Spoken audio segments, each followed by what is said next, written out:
बिहार के जमुई जिले से सामने आई एक अनोखी प्रेम कहानी इन दिनों पूरे इलाके में चर्चा का विषय बनी हुई है। लक्ष्मीपुर प्रखंड की रहने वाली दो युवतियों ने कथित तौर पर लंबे प्रेम संबंध के बाद मंदिर में शादी कर ली। इनमें से एक युवती ने शादी के लिए अपना जेंडर भी बदलवा लिया था।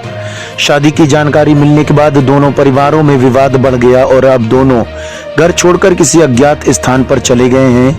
परिवार वाले उनकी तलाश में जुटे हैं। जानकारी के मुताबिक राखी और नयांशी रिश्ते में फुफेरी ममेरी बहन लगती हैं। दोनों बचपन से ही साथ रहती थीं। परिवार के लोगों के अनुसार दोनों ने लक्ष्मीपुर से लेकर पटना तक की पढ़ाई एक साथ रहकर की। इसी दौरान दोनों के बीच नजदीकियां बढ़ी और करीब 5 साल पहले उनका प्रेम संबंध शुरू हो गया। बताया जा रहा है कि दोनों ने अपने रिश्ते को शादी तक ले जाने का फैसला किया और इसके लिए लंबे समय से योजना बना रही थीं। स्थानीय लोगों के अनुसार नयांशी बिहार लोक सेवा आयोग से चयनित शिक्षिका है और मेदिनीपुर प्राथमिक विद्यालय में कार्यरत है। बताया जा रहा है कि नौकरी पर किसी तरह का असर नहीं पड़े, इसलिए दोनों ने आपसी सहमति से राखी का जेंडर परिवर्तन कराने का फैसला किया। हरला पंचायत के वार्ड सदस्य राजेश दास का दावा है कि राखी ने करीब 6 महीने पहले दिल्ली स्थित एम्स में जेंडर परिवर्तन की प्रक्रिया पूरी कराई थी। इसके बाद उसका नाम राहुल के रूप में सामने आया। बताया जाता है कि ऑपरेशन के दौरान वह करीब 1 महीने तक अस्पताल में भर्ती रही थी। स्थानीय लोगों का यह भी कहना है कि इस पूरी प्रक्रिया में आर्थिक खर्च उठाने के लिए लोन की व्यवस्था की गई थी। हालांकि इस संबंध में आधिकारिक पुष्टि नहीं हुई है। परिजनों के मुताबिक 31 मई की सुबह राखी घर से मोबाइल खरीदने की बात कहकर निकली थी।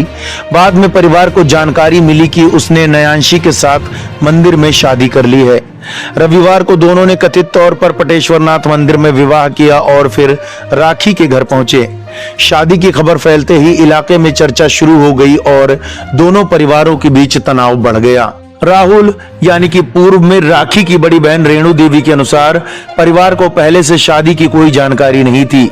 शादी के बाद जब दोनों घर पहुंचे तभी इस बारे में पता चला। रेणु देवी का आरोप है कि रविवार रात नयांशी के माता पिता और अन्य परिजन उनके घर पहुंचे और शादी का विरोध करते हुए हंगामा करने लगे।